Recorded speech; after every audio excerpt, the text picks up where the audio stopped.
Good morning, students. So, today we will cover our second chapter of physics, that is motion. Okay, so in this chapter, we will cover the following contents.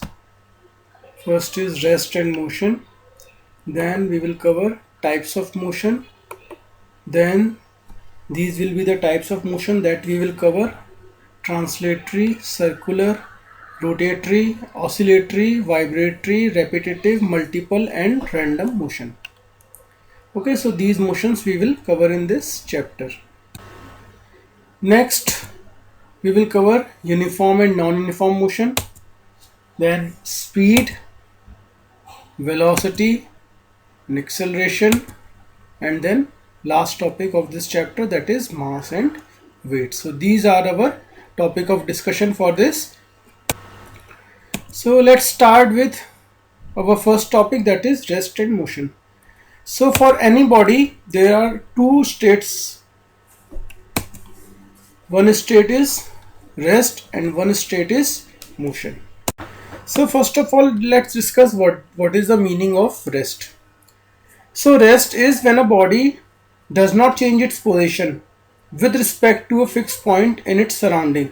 Then the body is said to be at rest, motionless or stationary. For example, a book lying on a table does not change its position if it is not disturbed. So you can see here a book is lying on the table, and if you do not disturb the position of this book with respect to the table, then we can say that this book is in the state of rest. Okay, one more example you can see: a bench fixed under the tree is at rest, and there will be no change in the position of the bench with respect to the tree.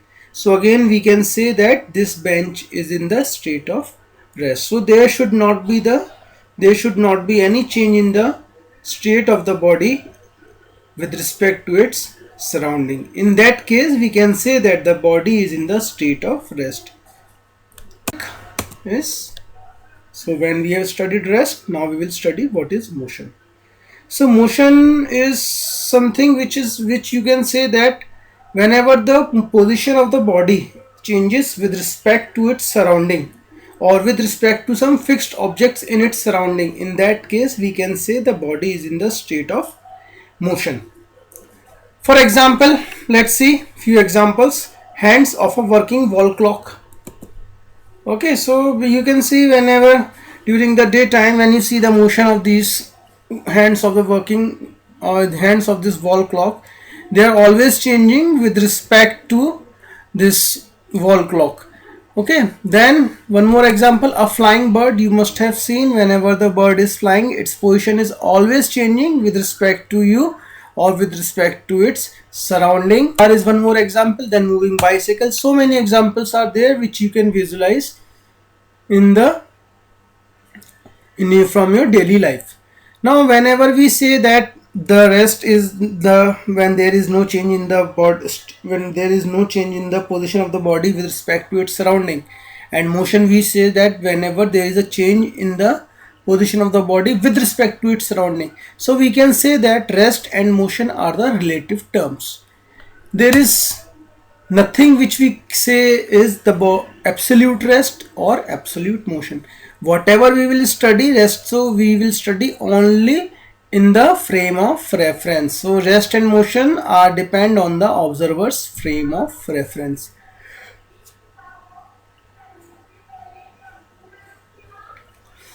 So if different observers are not at rest with respect to each other, then they too get different results when they observe the motion or rest of a body.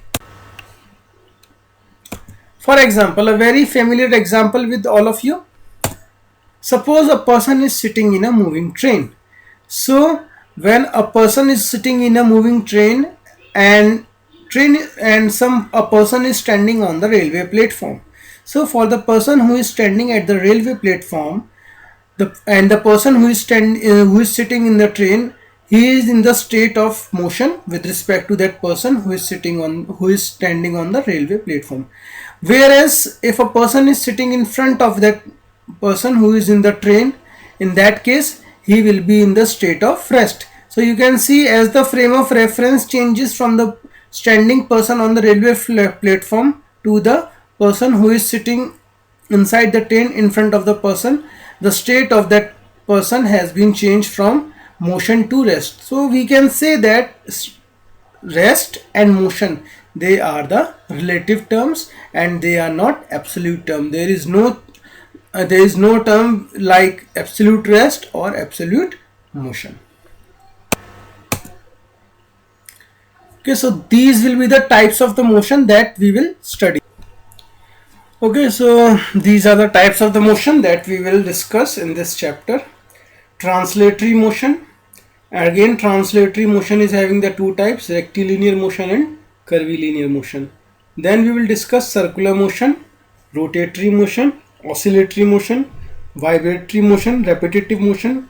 Again, repetitive motion is having two types, periodic and non-periodic. Then we will discuss multiple motion and random motion. So these will be our types of the motion that we will discuss in this ongoing chapter. So first, translatory motion. So the motion of an object is said to be translatory if the position of the object is changing with respect to a fixed point or object with time. For example, there are two types of translatory motion, rectilinear motion and curvilinear motion. So when we study about rectilinear motion, as the name suggests, linear, that means if the body is moving along a straight line, then its motion is said to be the rectilinear motion. For example, a coin moving over a carom board. So you can see in this photo, whenever you are striking that striker, then in that case, whenever the coin is moving over a carom board, that motion you can say is the rectilinear motion. The next is a ball falling straight towards the surface of the earth. Next, we will cover uniform and non-uniform motion, then speed, velocity, and acceleration, and then last topic of this chapter, that is mass and weight. So these are our topic of discussion for this.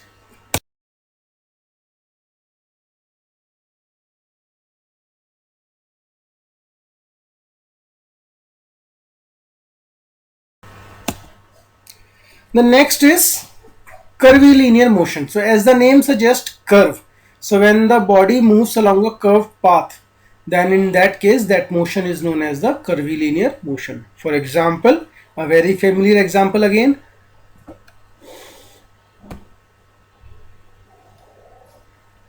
a car moving along a curved path. So you can see this motion of the car is curvilinear motion. Then a javelin which is thrown by an athlete, again that motion is the curvilinear motion. It is actually making it is actually forming a trajectory, and that trajectory and that motion then path is that motion we called as curvilinear motion, or projectile motion also sometimes we called it as. Okay, so after translatory motion, second type of motion that we will study is the rotatory motion. So what is the meaning of rotation? Rotation means whenever the objects moves about a fixed axis without any change in the radius of its motion. For example, the blades of the fan. You must have seen the blades of the fan. Whenever the fan is switched on, in that case the blades of the fan moves in a circular path and they are rotating about this rod which is hanging from the ceiling. So this motion is the rotatory motion. Then this is spinning wheel. You can observe again this wheel is rotating about this fixed axis. So this is again a rotatory motion. So first, translatory motion. So the motion of an object is said to be translatory if the position of the object is changing with respect to a fixed point or object with time. For example, there are two types of translatory motion, rectilinear motion, and so rotatory motion is different from translatory motion because the parts of the object move through different distances during the same time, whereas in case of the translatory motion the parts of the object always move through the same distance during the same time. For example, again, a merry-go-round, you must have observed this merry-go-round. It is actually the rotatory motion, then rotation of the earth about its axis, like I have just told you, which is responsible for the change of day and night. So these are the rotatory motion, and you can see that the body is moving in a circular path about the fixed axis, whether it is a merry-go-round or whether it is a rotation of the earth. The bodies are always moving about the same axis, and in that case, see, the different points of the body are at the different distances from the axis of the rotation. That is why we can say that in case of the rotatory motion, the different parts of the object moves through the different distance during the same time.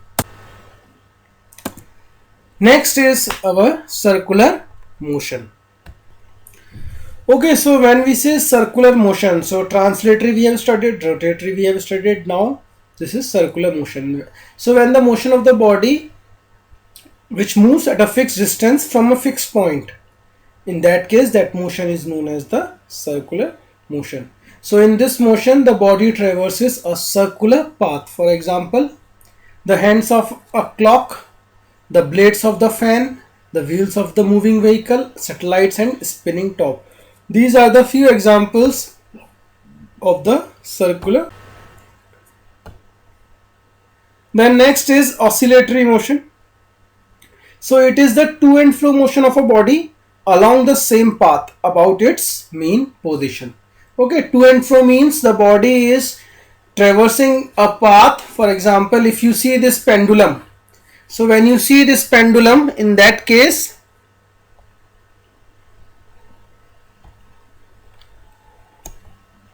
okay, so the body is moving in the oscillatory motion and it is performing a to and fro motion about this mean position. Okay, so it will be its mean position. So body is having this to and fro motion about this mean position. Next is the motion of the swing that you must have enjoyed during your childhood. So this motion of the swing is the oscillatory motion. So at the position at which you start to swing this, that position will be its mean position. Next is vibratory motion. So again it is the to and fro motion of a certain part of a body about its mean position. So in the previous slide, the motion was motion of the body about its mean position and that motion was to and fro motion, but in this case vibratory motion, it is the to and fro motion of the certain part of the body about its mean position. For example, a metallic wire tied between the two fixed ends of the rod. So if you see carefully, again this will be its mean position and the particles of this wire are having the to and fro motion about this mean position. So we can say that this motion is the vibratory motion. So this is the vibratory motion of the wire when it is been. Then few more examples like strings of musical instrument like guitar is there, sitar, violin. There you must have used this type of instruments like guitar. Most of you have used this guitar. So whenever you are plucking the strings of the guitar, in that case the motion of that string will be the vibratory motion.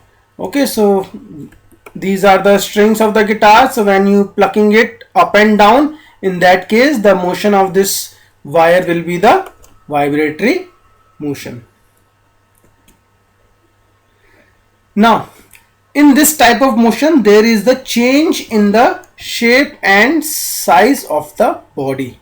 Okay, there is always a change in shape and size of the body whenever you perform this motion. So when we have studied rest, now we will study what is motion.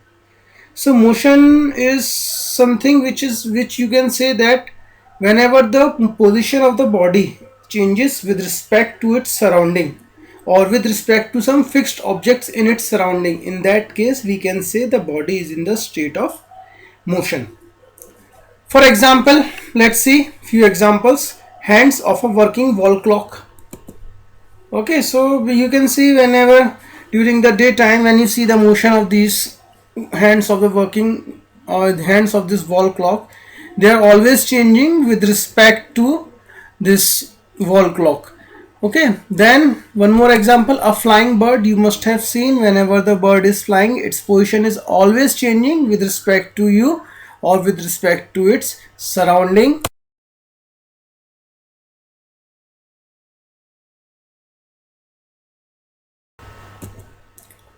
Few more examples of periodic motion.